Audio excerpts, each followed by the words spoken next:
All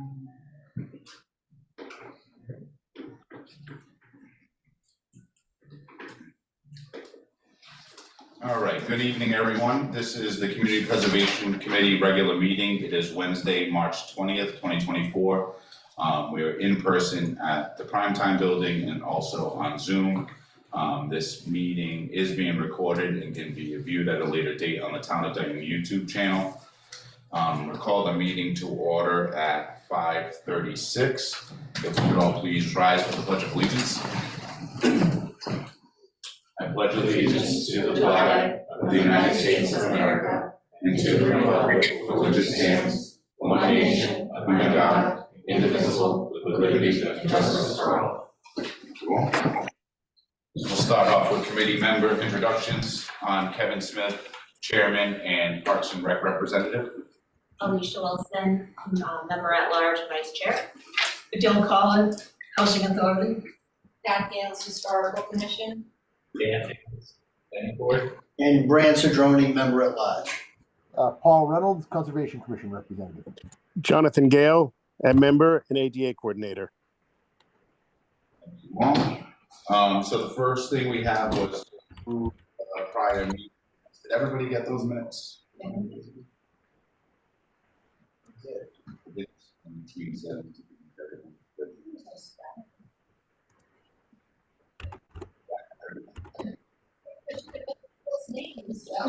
Was it?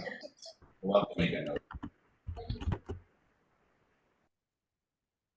Of course, nice things You can always make a motion with a note to spell check if you'd like.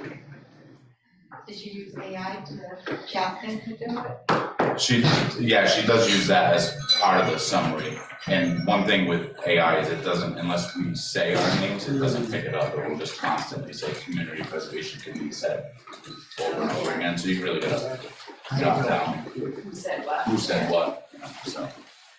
All right, I'll make a motion to accept the prior meeting minutes with spell checking names. I'll second that. Any discussion? All those in favor? Aye. Aye.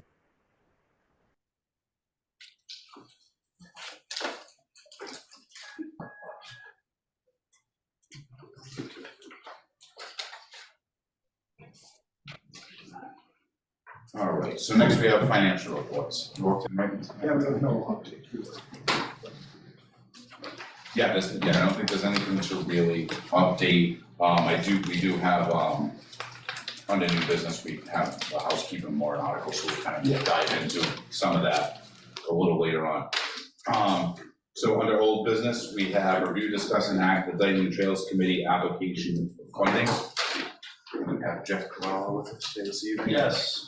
Your reworked proposal. Yeah, so I want to speak from here. I'm on camera. So. Yeah, and actually what I'll do, just in case everybody doesn't have a copy, is I'll screen share and I'll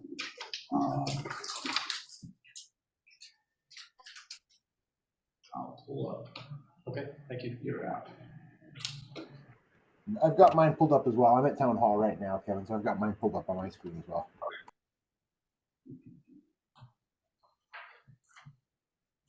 All right. How is the Trails Committee? The State of the Trails Committee is strong. Excellent. Is that what you're supposed to say? Good.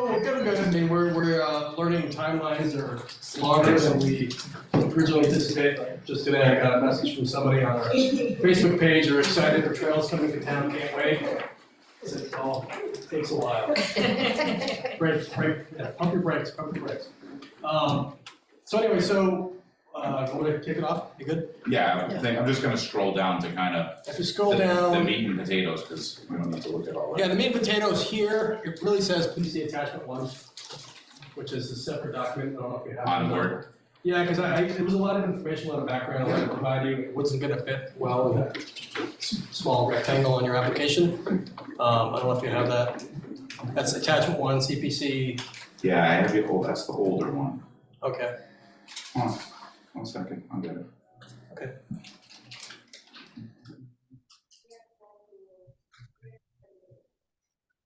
That's the That's one. Is the date not on there? That's the That's the original. January, yeah, January. It must be the one with the 17th or the, that one there possibly. That's the one. Okay. All right. So so what I did was I think everybody was. I'm Jeff Hall, Councilman Chair. I don't know if everybody was here last time I presented this, but it was kind of open-ended, so I tried to form this a little better. So we're still looking at putting together or having elevated boardwalks at Broad Cove Nature Trail West End. So if you skip down, there's a map on here. I can start in the back and work my way forward. So so there it is. That's a satellite view of Broad Cove Nature Trail. And what I'm talking about here is going from the west entrance to, I show platform 5 on there. There's a observation platform up on that outcropping. So if you come in on the west entrance on Broad Cove Nature Trail and look across, there's a outcropping, and on top of that is an observation post, observation platform. There's also one on the west side, and then there's others, there's one here on the east as well. But to get across from the west entrance to that observation platform, you've got to go across Salt Marsh, which, you know, generally you don't want people walking on that or walking in single file for long periods of time because you can degrade Salt Marsh. And then going from there to, I guess you call it Highlands, this other trail network that we have up here, existing trail network. I don't show that here, but this would interconnect west to go across here and over, because right now you can, via the existing trail network, up and over. You've been there, it's very muddy in places. So just to give you a nice elevated location where you can walk across that. You can scroll down to the last page of this. Can I ask you a quick question while we're on there? Absolutely. Where do you go into the wooded area? Yep. Is that landing where, like, kind of where the loop goes around and the benches are? Right, yeah, so right here is a double bench. Yep. Right, and I should have overlaid the existing trail network on here. Now that I think of it, that would have been a good thing to have. But the trail comes up and over, and there's a loop like this. Yep. And then it connects this way, and then comes out to Hart's. That's an existing trail network that we put in. So where this terminates here in the woods, there is actually a loop. You're walking along. There's an apple orchard right here. You're walking along this way, and it has a loop that comes around like this and meets it. So this terminates at that loop. So this is what. I think that's one piece we were kind of missing last time when Got it. Mr. Fournette came, was where that was really landing, but now. Yeah, it is right there. Yeah, so that's a good point. In the future, talk again. I can add that overlay on here. So if you go to the last page, I just want to show you the eye candy first.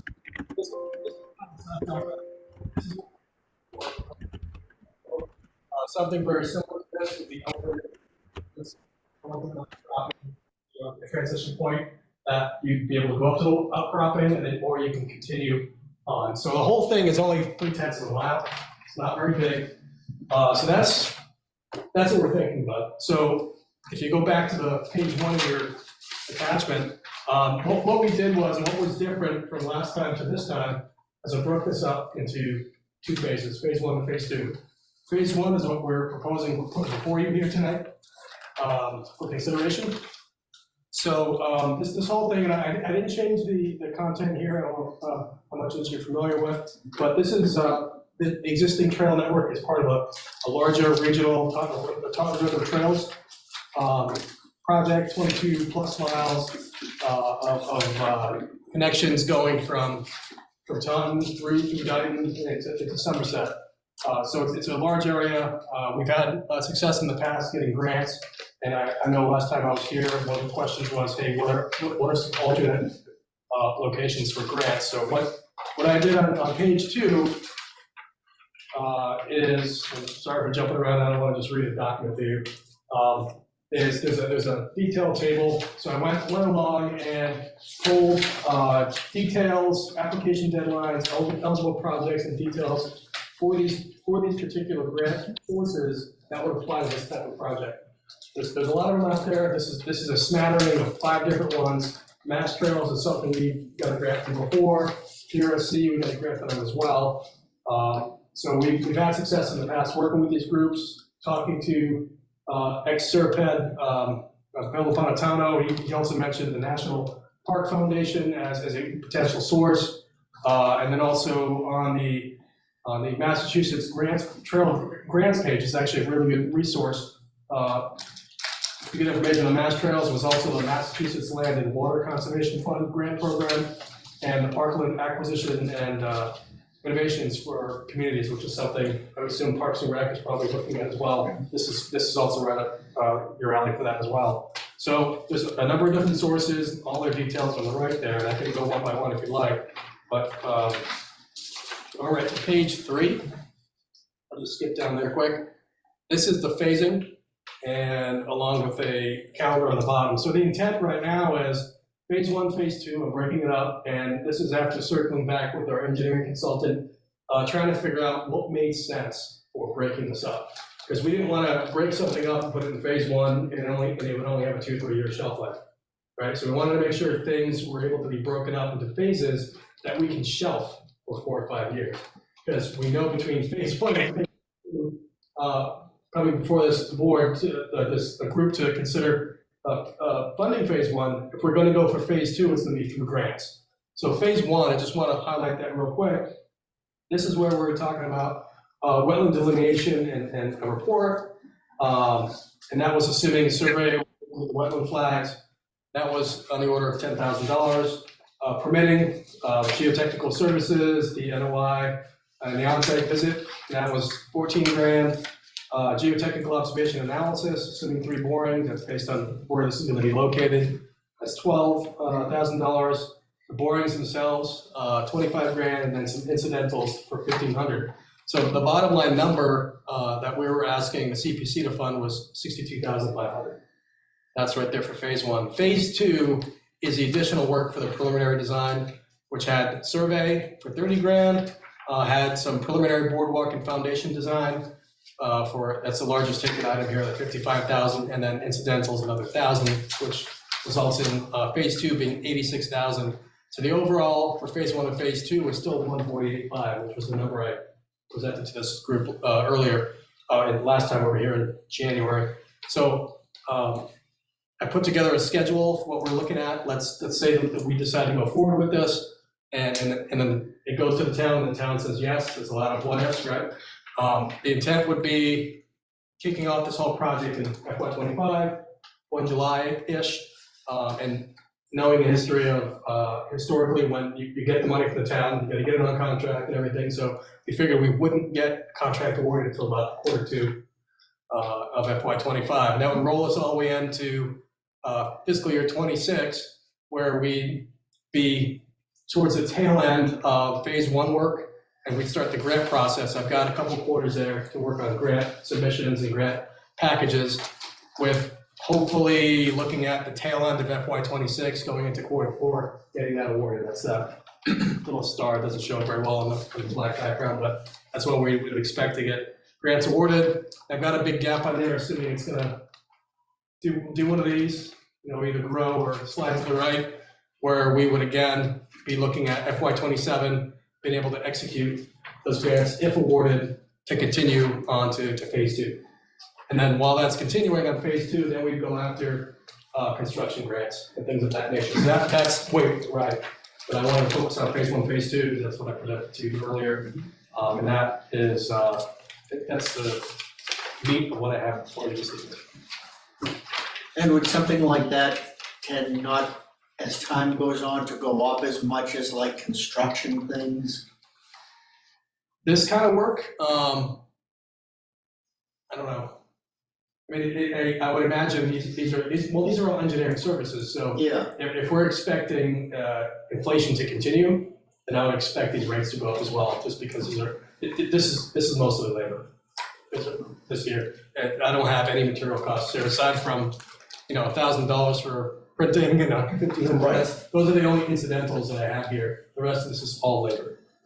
All of the, analysis and reports that you received from phase 1, is there an expiration date, so to speak, on those? Like say if at some point the project got held up, Yeah. is there a timeline where it becomes all for naught because you'd have to like redo, like I'm gonna say, like redo the borings or something of that nature. That was the driver for how he broke this up, because that was my concern, like, what is the shelf life for these things? And the engineering consultant wasn't concerned if it was like a 3 or 4 year gap. Okay. I think any more than that, then we have to probably look at redoing things. So we're trying to shrink this, that's why I did a Yeah, and my concern's not Reconsider really your the stand. Trails Committee doing their due diligence in driving the project forward, it's more the funding. yeah, so I mean, it would that be, road bump. exactly, it's that middle no man's land where we're going from internally funded CPC to, okay, now we gotta figure out alternative sources. This is where, we're gonna be working hard towards the end of phase 1 to talk to Serpad to help, I mean, I would like the idea of talking to Serpad to see if they can find alternate sources. Bill Longtano has a wealth of information, so he already knows, he's still on TRSC, and he's already let them know that we're working on this. He shared our initial proposal with them, so they know what our structure is. He's already talking to the other source, the national parks, to let them know. So they're aware of the project, aware of the desire of the town of Dayton to do this work, and they hear that all the time, right? Because there's always other projects going on, but it's something now that's in there. Do you know if the Taunton portion of the trail has utilized those same sources? They have access to, they did mass trails, I believe. Then they have city parks, or I forget, because when I was on the Massachusetts page for the different types of grants, there's specific ones for regional cities that we're not, that don't apply to us. So there is some overlap, I guess that's the answer there. Well, I just think, like, say if they were awarded something for Mass Trails and you apply, I think Yeah. Mass Trails, it would be attractive for Mass Trails to make the connection. Yeah, Or help make the connections. Yeah, it's a big push when we're doing these grants, that we let them know that this is part of the Taunton River community network, because they realize that this is an entire regional project, and they want to connect these things because of that. So this is for the preliminary things that we need. When do you see the actual boardwalk being operational? I want to say probably 5 years to the right of that. So, FY 32? Yes, ma'am. Yeah. So long. It's a fair estimate, maybe it'll be less. But I mean, unfortunately, because these things cost as much as they do, and if you're looking at $148,000 just for the preliminary design, and we start talking about final design plus the construction portion of it, then that number is probably triple. I have a question about Hold this. on, Pat, 1 second, just Dave had a question too. Just a question, are we doing an eligibility or a funding? So we did eligibility We did, and then- in December, so we're on to, Count that as still applying. yes, yep. Okay, so that count. So with the salt marsh, historically, that's known for, farmers use that for haying, like way back when. Okay. So is there any talk about archaeological resources in there, because there could have been Native Americans there? I don't know if you did some of that before when you're putting trails in that area. Has that come Well, up in we the stayed off the conversation? salt marsh intentionally, Okay. and stayed on the highlands to avoid any, well, I mean, there was a concern of deterioration of the salt Right. marsh, not necessarily perspective, really from the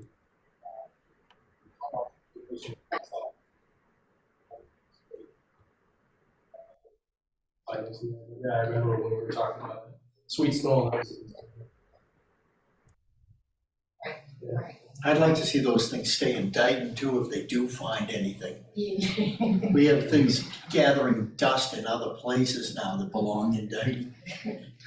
From a historical perspective now, Jeff, the Trails Committee would not put that in, that would have to be historic, or, because you have to check off open space, recreation, historic preservation, so We'd almost have to do like an archaeological Yeah, exploration. usually I know. So that would be a When separate you're, thing. like at Sweet Knolls, as part of the whole project, they called in a team from Alice, they're out of Pawtucket, and they do those archaeological kinds of things, so I guess if your group there, Hewitt, and I forget the rest of their name. Yep. They would Course, know, if they had those concerns, they would certainly, call that out.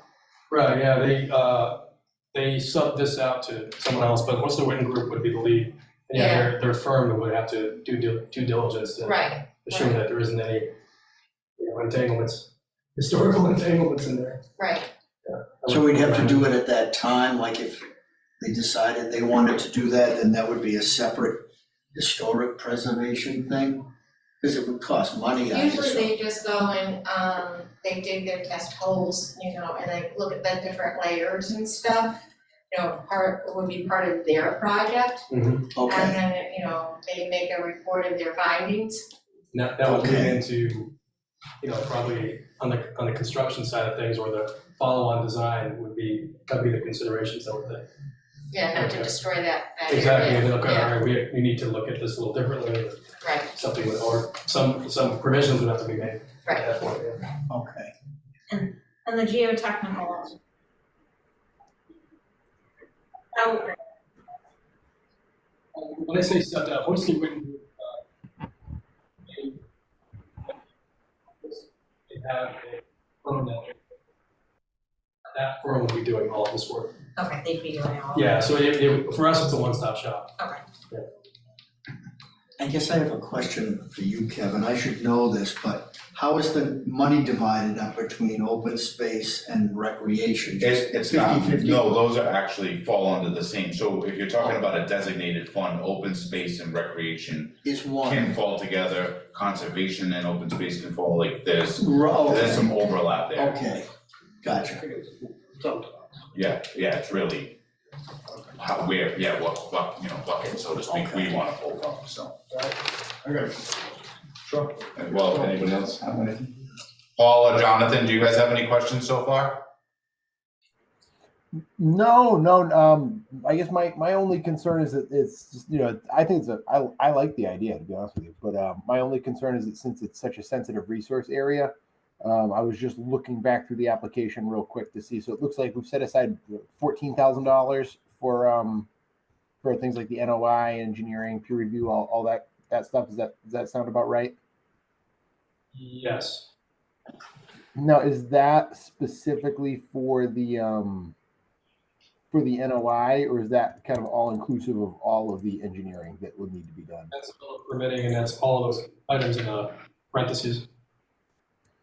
Okay, and then the total limit of work is could you just tell us again the approximate size and dimensions again? Right, so the total length is 3/10 of a mile. So from the west entrance, with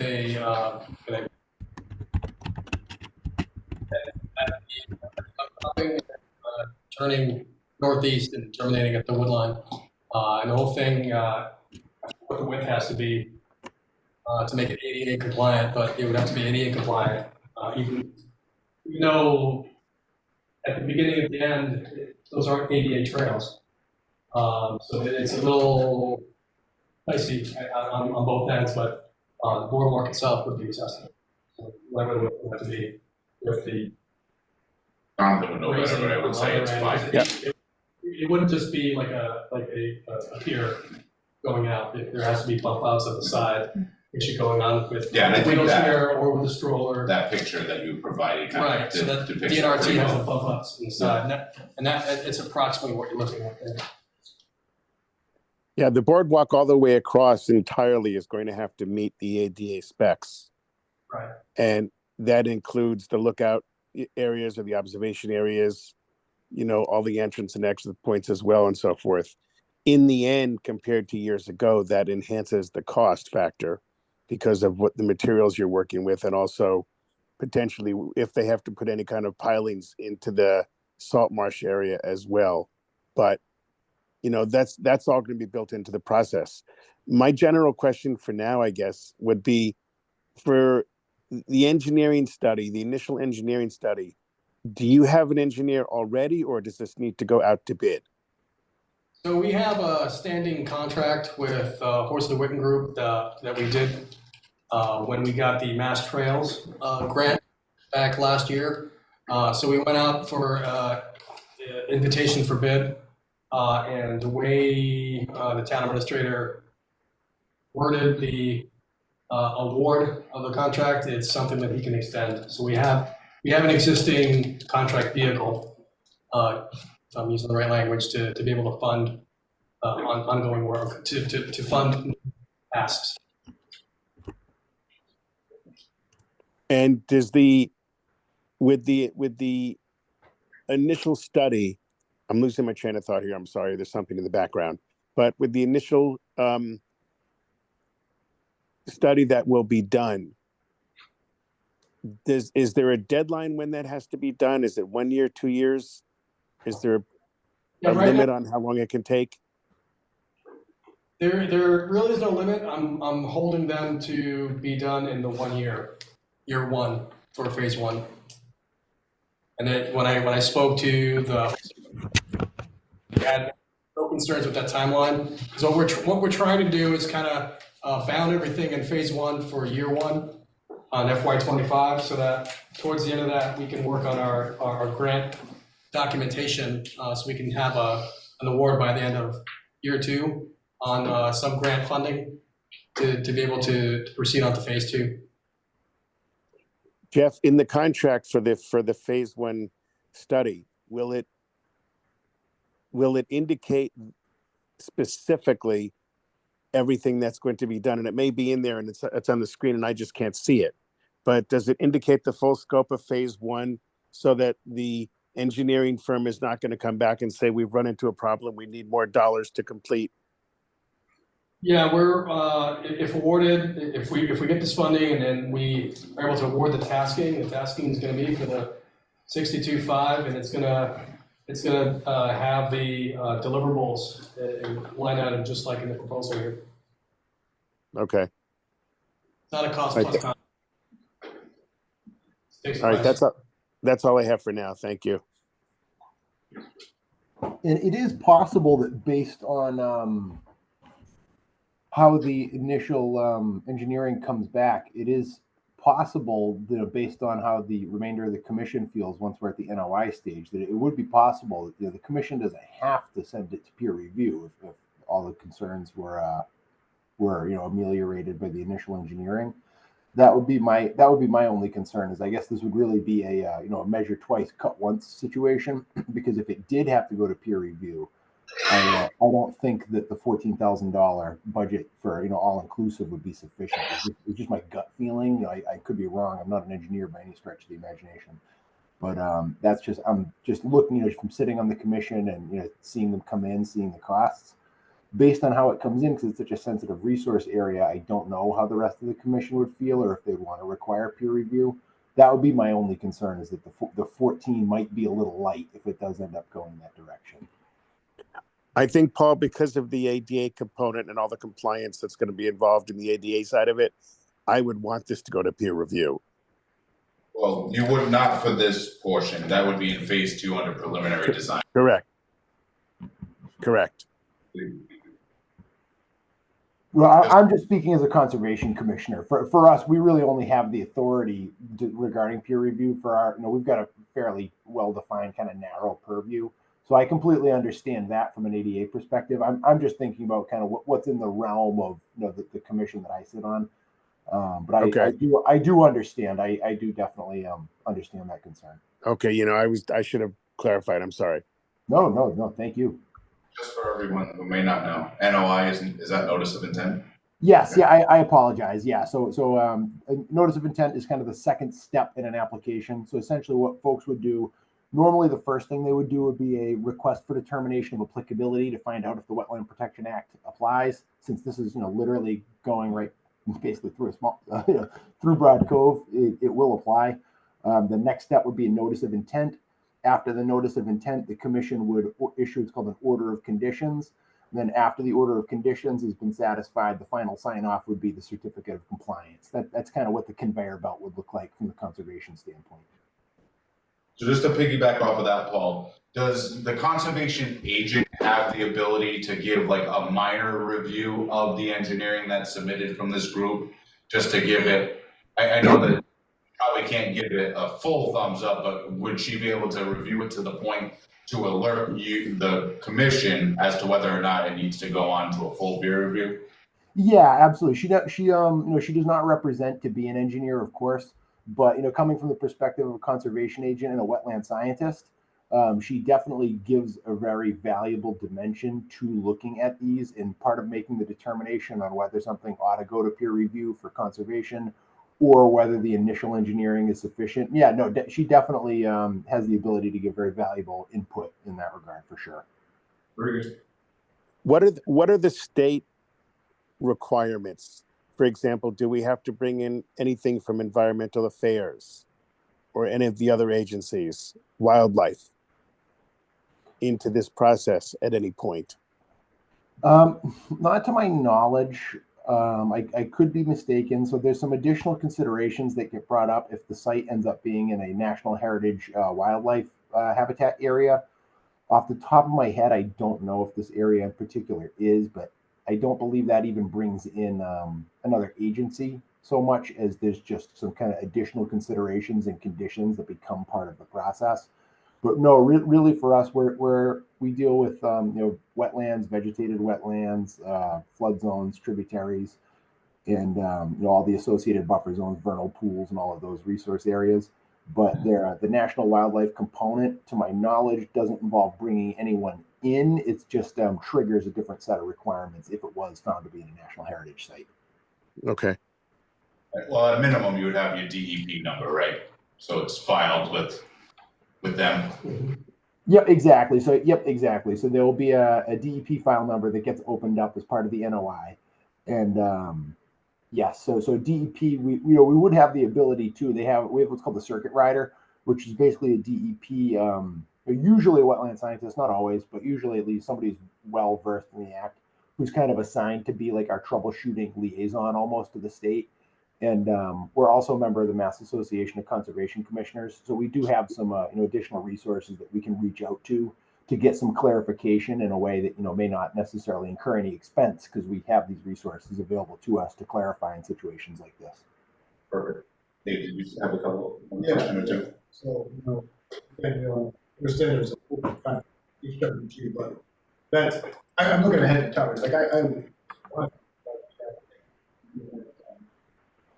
was gonna ask, why are we putting this out to bid? We can always go out on invitations to bid, just like we do with most trials work. You'll open up the timeline. I'm gonna do it just right. Maybe in half a year. Nobody likes,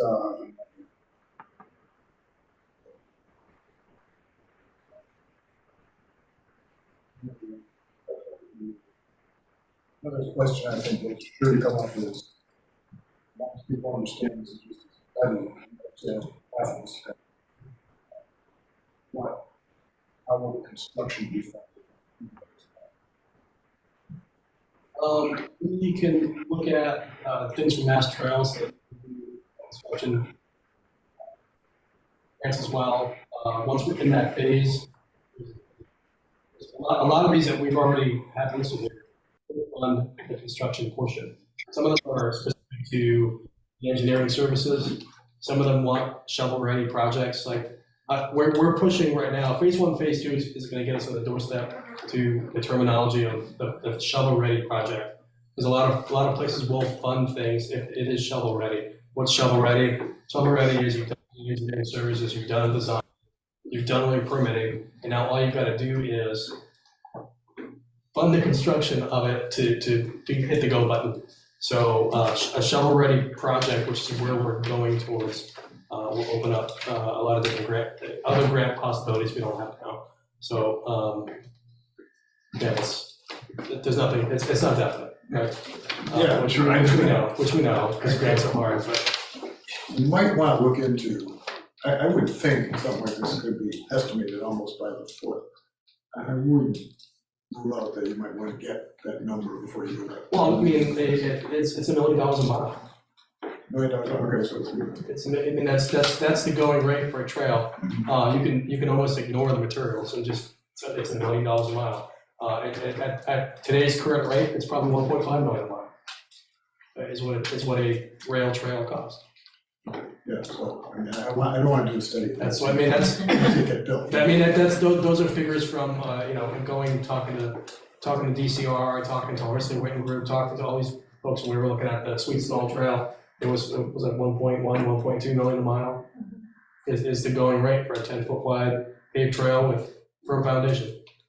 That's the going rate for trails nowadays. So, I mean, I hate to say this, but we have the right people here to ask the questions. Yeah. Why do we need a wetlands delineation when it's obvious that the thing is 100% wetlands? That's the process. I mean, I have to defer to, Is Mr. there no Reynolds. way to just waive that and save that step? not legal.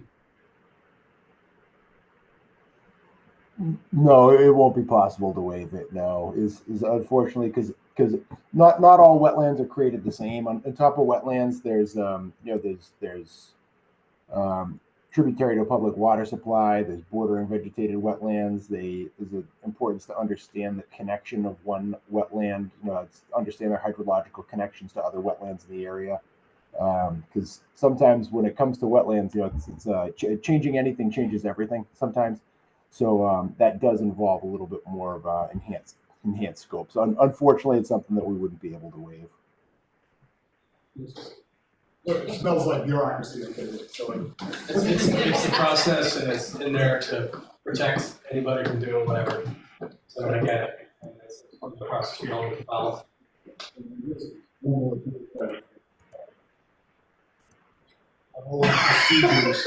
our own procedures want.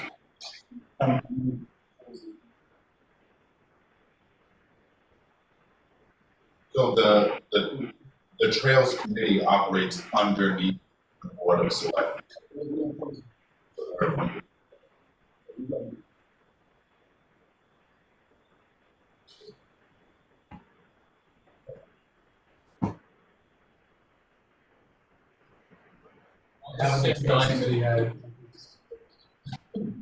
Along the same lines. Not questioning. Under permitting, any of the town's auspices and would actually be, town staff resources that are involved in that 14,000 cost that should the town wish it could waive. I mean, it's not maybe the town, but they had to hire an outside resource to do it. It depends, like Paul was mentioning, if they've got to go out for peer review. That's outside resources. That's outside resources, but the NOI process is, it's Conservation Commission involved. They, again, might engage external resources for that. Yeah, that's actually a great question There might be some because, savings. yeah, there's the ability for savings there, but yeah, if it's triggered, you want to have it there. Right. Yeah. Yeah, because, I mean, you don't want to speak on behalf of another town department, but typically when it's a town-related project, any actual permit fees, like say if it was a building permit, that permit fee would typically get asked to be waived. Right, and conservation has done that as well with waiving things like NOI fees, filing fees, and things like that. So we have done that in the past for other town entities. They did it for me with the parking lot for the courts. Yeah, I can't speak for the rest of the commission, but I frankly don't see any reason that would be an issue on our side. I got one more actually. So somebody's gonna ask, this may be a default part of that study anyway. Somebody's gonna ask if it's gonna block deer from crossing the marsh. So, just saying, okay. It's gonna help them cross the marsh. No comment. It might be, could we have that? Maybe they'll use the boardwalk. I have a house full of wildlife. Yeah, I mean, it's gonna be elevated, so things that can't get on there, I guess, could go under. So I would imagine any other wildlife could cross the trail like a human, but I'm not sure. Anybody else? Great question, though. Any other questions? Alright. I have one more question. Sure. With the gap between phase one and phase two, is there any thought to seeking additional funding during that period of time to quicken it instead of waiting for the grants? Or, Well, as I can see people asking the question of why are we expending this money if it's going to take so long for the completion of just phase one and phase two of the planning? the reason I'd say possibly halfway through phase one, the reason I say that is some of the engineering work will be done and we'll have meat. Because if we kick off looking for grants at the beginning of phase one, we still only have paper. Yeah. Right, so it'd be good because at that point, there'll be some conceptual drawings perhaps, there'll be, I call it eye candy, right? You need eye candy for grants, you need some engineering speak and some initial assessments of what things are, and that will help us greatly going into phase two, looking for grants for phase two. So I'd say we're gonna do it as soon as we start getting materials back. We're not gonna wait till the very end and go, all right, let's start now. The intent is to keep driving to get this going, because our goal is to fund phase two to get us to that preliminary design finish, and then we can then figure out how to finish up the design for shovel ready. So there's some gaps in there that we need to fill, and as soon as we can, we will. Yeah, well, it's always good when you are applying for the grants too, to show that there's a local contribution and you're committed to the project. Right. One comment I will make as far as grants go, say if, you are fortunate, and we did the same thing to the library, say if you're fortunate to get funding above the need for phase two, I would, love to see It roll back and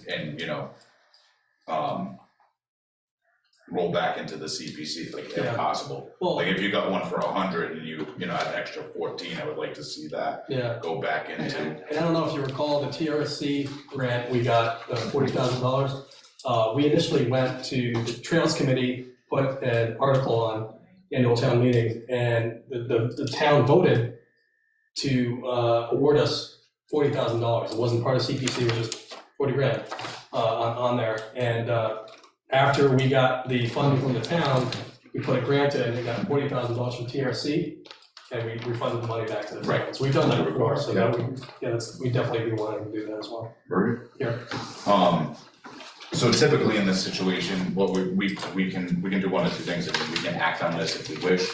We can also take it under advisement until our next meeting. So I'll leave that up to the committee members how they wanna proceed. I will say too, just from a timeline perspective, I do believe that we're probably gonna have to try to squeeze in one more meeting before town warrants close, just to make sure we have all our, Ts crossed and Is dotted for our warrant articles and things like that. So I would expect we'll have one more. When is that? When do warrants close? Is it the end of April? Mid-April, I believe. I think it's the 15th. 15th, Okay. yeah, so within the first, we'll have to probably have another meeting within the first 2 weeks of April, just to make sure that we're all set for our stuff for town meeting. I mean, we're gonna start the discussion tonight, but I even think that it's a little premature. So both above and beyond this one request is just not general, but I think I brought up with the town pier or the project that's just been sitting out there for a while. Got some Oh, the ramp. now, but the ramp, yeah. The ramp, yeah. Which is that we wanted to, going forward in our warrant articles, have something about a deadline. Correct. Clawback, that, it's on an indefinite, like, roll forever until such time as we get around. I mean, it would be my opinion to take it under advisement, and then we can kind of, maybe draft some language between now and the meeting. Really talk about and look at our funding sources too. Okay. We didn't move forward. Mr. Chairman, that was going to be my suggestion as well, to take it under advisement, simply because there may be a few other questions that we still have. I think that Jeff's done a great job with the presentation today, Jeff. Thank you very much. And, I don't know if we'll need to have you come back to the next meeting or not, but I just think it's a lot to digest and a lot to think about. I also think it's a great project, but I would like to make a motion that we take this under advisement until our April meeting. I have a motion to take it under advisement. Do I have a second? Second. A second. Any discussion? Amendments to that next week.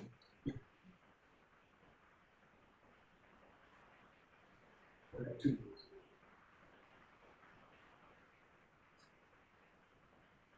I think it's just at my discretion to make sure I put it on, but I don't think we can do amend the motion. All those in favor? Aye. I think we have to do a roll call because we have Zoom as well. All right, Kevin Smith, aye. Alicia Wilson, aye.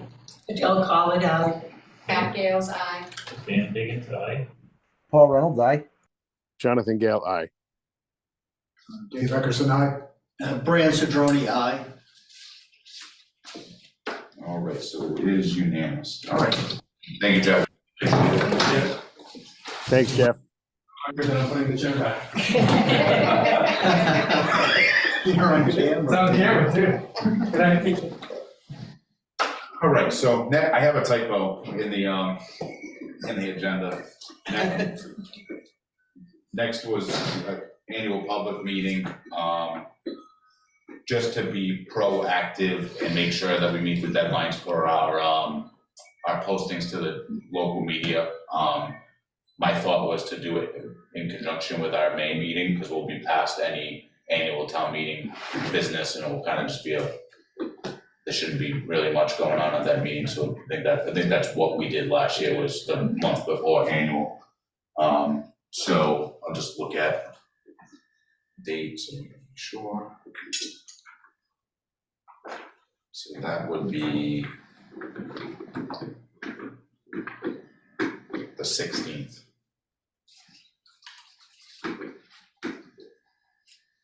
So if someone would like to make a motion to set that date. Motion to set the date for our annual meeting to May 16th. Second. Any discussion?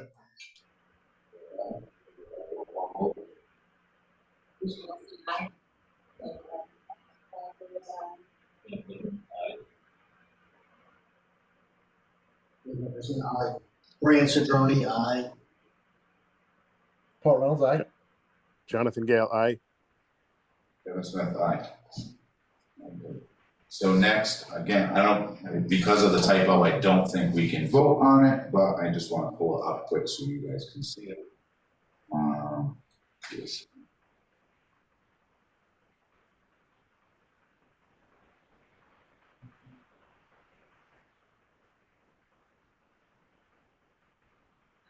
So I did reach out to American Vinyl Graphics, and he did put together, so it's pretty much it's a carbon copy of the big sign that we have that's still posted out at the North Dayton Playground. What I did ask him to do though is to make it a little bit more user friendly, because it is part of the requirements of our application, is have it posted at any project that is funded by this, to make an effort to make it a little bit more mobile. I did ask him to resize it as a 4 foot by 4 foot square. And my thought was that we could, post it, mount it on a stand where it could be moved, as opposed to just that giant board that doesn't, you almost have to screw it to something, Or at least So- there. or it leans there and ends up tossed in the bush. So he did it, I just had him reuse the same language, so it's just, let me zoom out of this a little bit. There we go. So.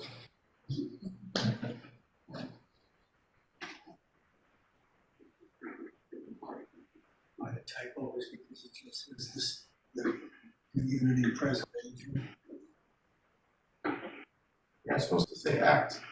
Okay, yeah. Good catch. So me personally, I do like it where it's a little bit, I guess, I don't know, it's a toss up between the way it's, You can say funds as well.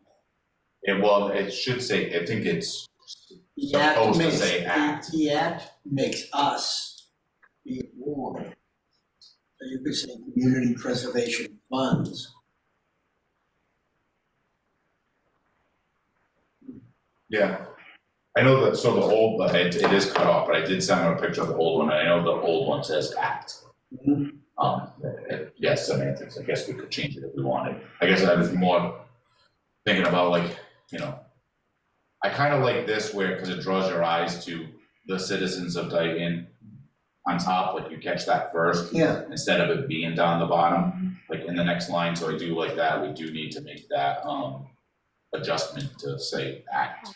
Proper 30, so I was trying to let you know, the monitor's up on the counter, I have it on full volume, like you can save 30 to 15.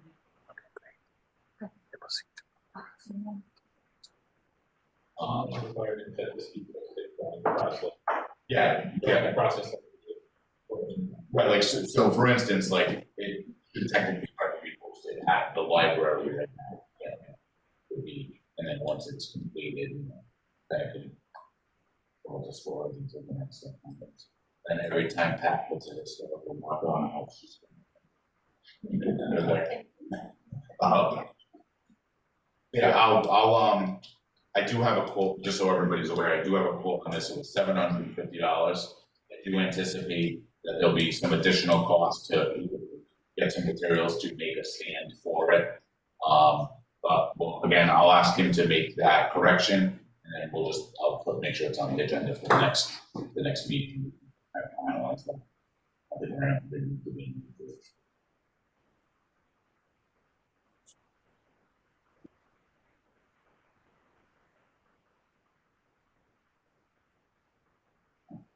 So. New business, we have, the Historical Commission's application for eligibility.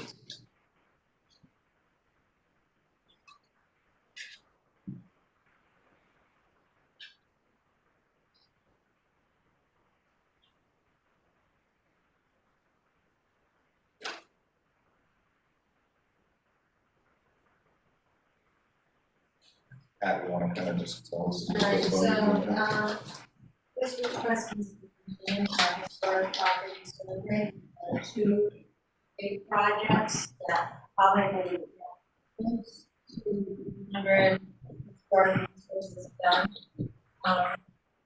The survey helps us to identify and document the properties and resources. We started all of this in 2021 with the grant from the city and from the Mass Historic. And the last one for 2022.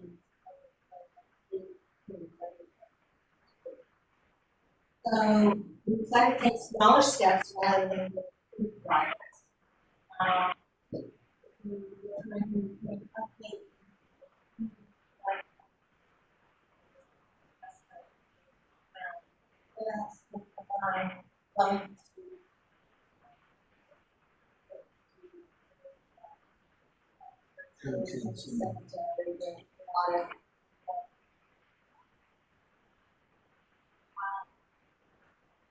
The reason we do this is because the information is very valuable for the local school.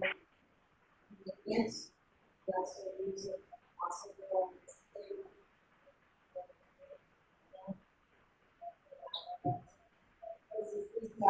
This are the beginning stuff.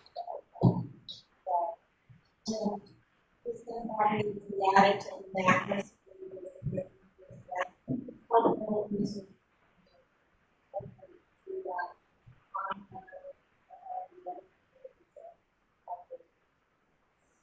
So the funding for this allows the hire for the consultant.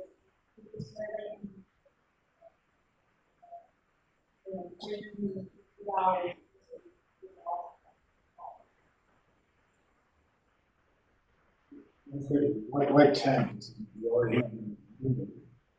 We were looking at what would be affordable and preservation consulting costs would be. Basically,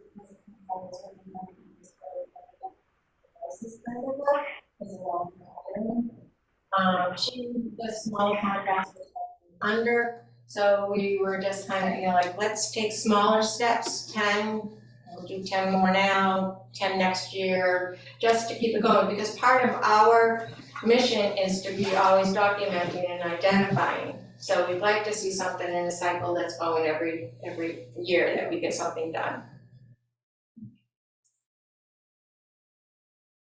I do have one quick question. So when you do,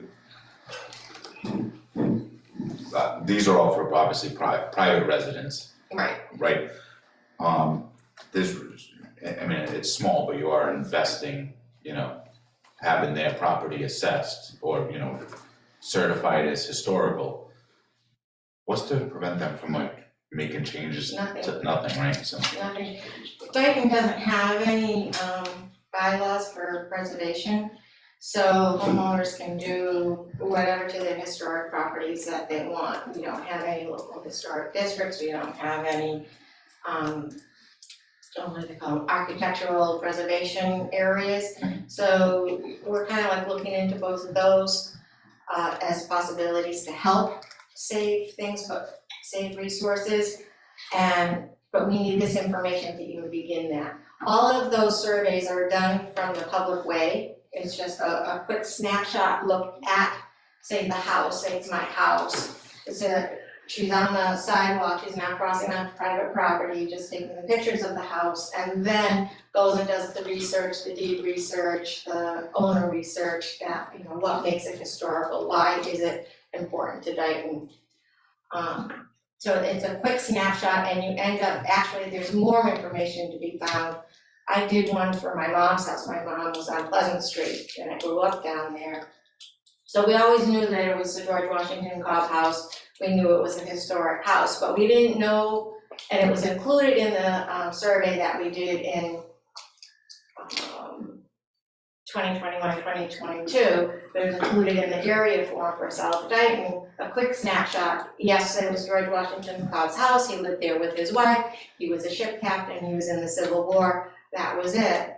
So I did more research on it and did the owners between George Washington Cobb and when we owned it. So I expanded that research a little bit, so I can take that now and actually add it to the MACRIS website continuation worksheet. So all of these things just identifies, yes, it's historic and this is the reason why, but they need more research. So sometimes even in the forms, I should bring one of the forms maybe next meeting, give you a little demonstration. It'll say more research needed on this or more research needed in this area, so that you have other ways, you know, other things to look at. but the point of continuing these surveys is to move towards actually setting something in stone that's gonna protect these properties If or we can, attempt to. if we can, Okay. yeah. Is that the oldest house in town? The Cobb House? No, Oh, okay, no. The oldest houses are they're down on Water Street. okay, Yeah, right, okay, right, you're on Pleasant there, yeah, okay. Up to lose one, yeah. the oldest one, I think, right, is that? Thomas Coram House might be Oh, 6 I months got older. Cobb I was mixed like, up it's right with- next to it. Yeah, Coram, yeah, Thomas Coram is Yeah. in 1699 and the Hathaway House that right now is not looking too spiffy. Is that the one that's boarded up? Yeah, yeah, it's the John Hathaway House and Charles Whitmarsh has a lot of significant history. That one is, they say circa 1700, but it could be 1699 because Coram and Hathaway were business partners, building ships on the wharf where the Taunton Yacht Club is. You said it was only residences, so it wouldn't include the church. No, it includes churches, cemeteries, Historic businesses. and resources, sometimes, if you have a monument, you can do a monument if it's historic. We just finished up the one for North Dayton, it included Mount Hope, not the factory so much, but, the parks that are there. Cause you have the, what do they call it, Schoolhouse Park is between Chase Street and Summer Street. I never knew that area had a name. It also shows up on the service entrance, the ball field, yeah. The service driveways, entrance for, in back some of the houses, park right across from the plant. That originally was designed by the Olmsted Brothers, so they're a landscaping company, and we just had the trees, they were dying, so they just were cut down like in 2023. But that was all designed, you can go online and see those landscape designs when they were designing that park. it had benches too. And yeah, Well, I think there's no question that it's eligible. We've done it a few times already, so if we deem it ineligible now, we've been doing something wrong for a while. Right, and so. the other thing too is we figured 10 because we get so much information that to go through it is, just read it and go through it and decide, what are the priorities. In fact, we started having a separate working committee time to do just looking at survey forms. Because you can't do it in a regular meeting with everything else. Right. I will entertain a motion to accept the Historical Commission's application for eligibility. So moved.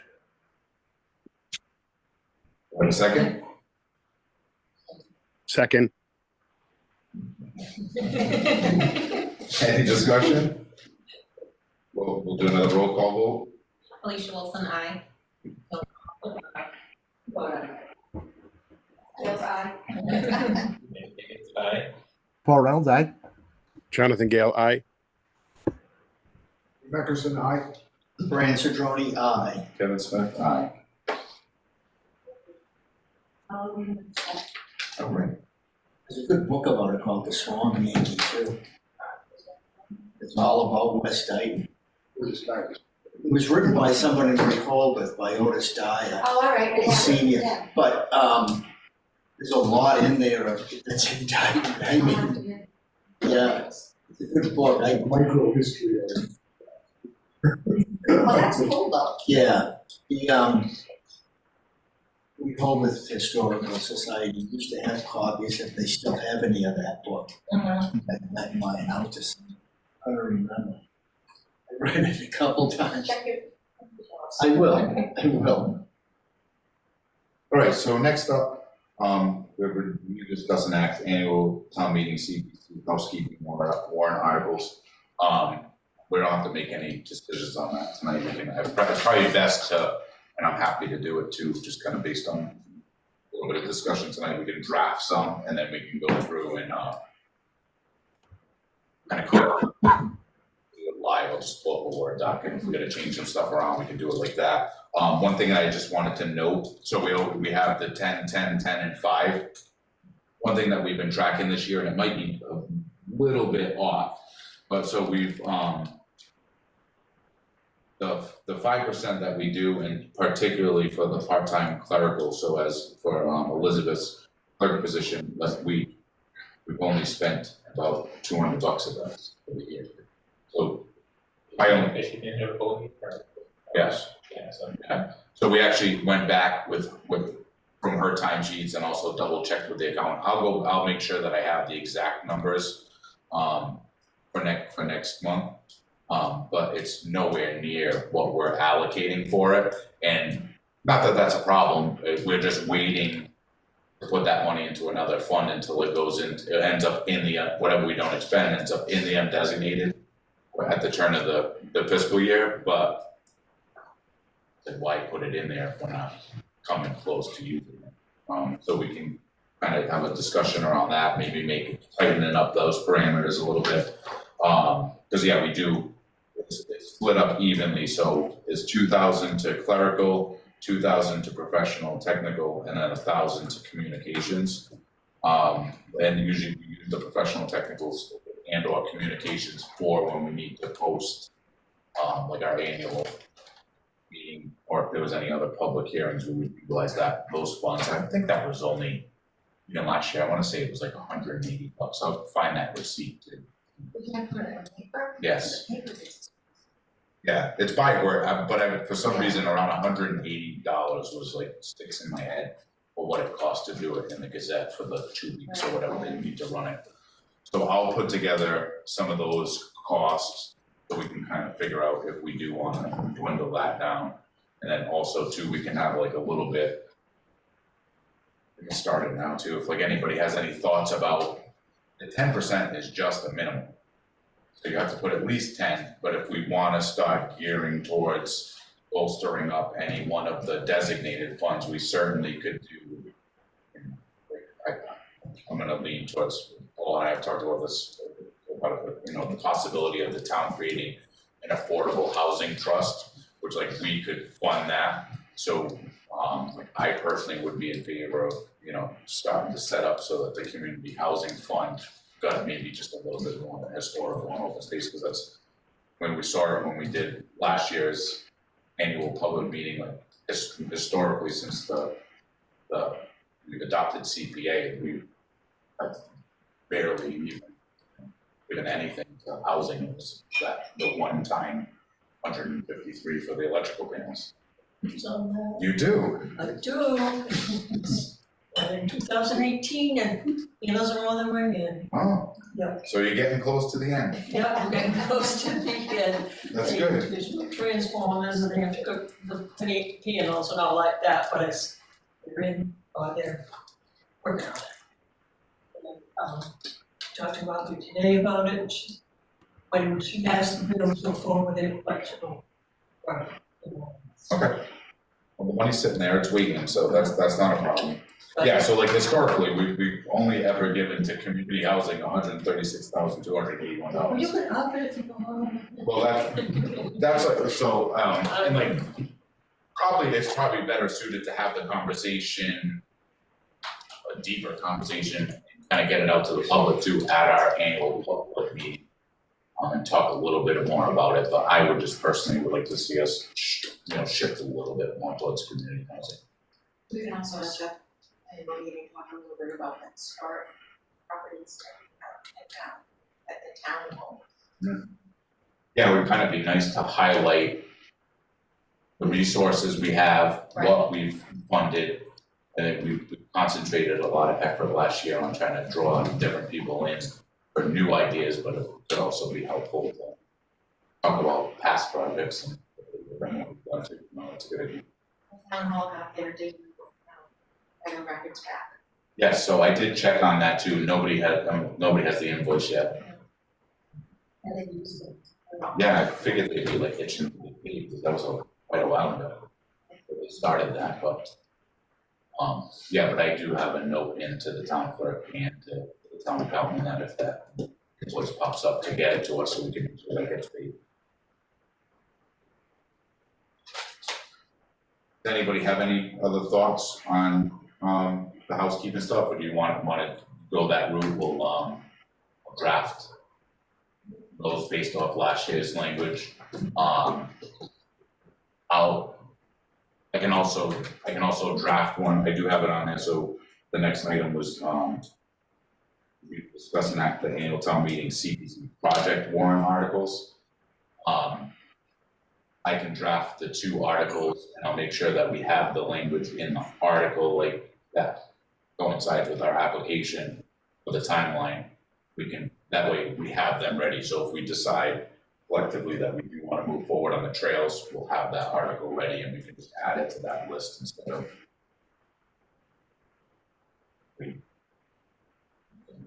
Everybody's okay with that? I think. Yeah.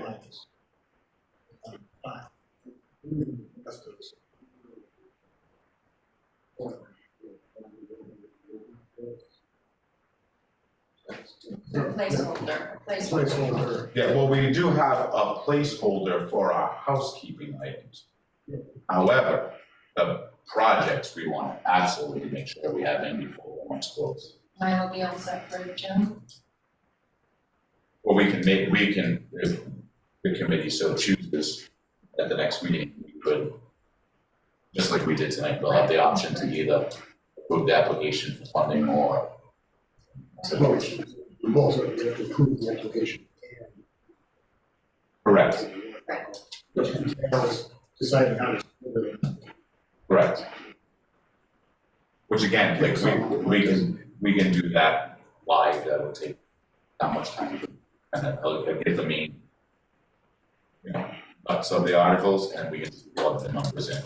I won't even put numbers in them, we'll just after discussion and then just plug them in. Good. Anybody else have any other new business? Public input? Not very full time or anything. I'm excited, guys, to what we're planning to do.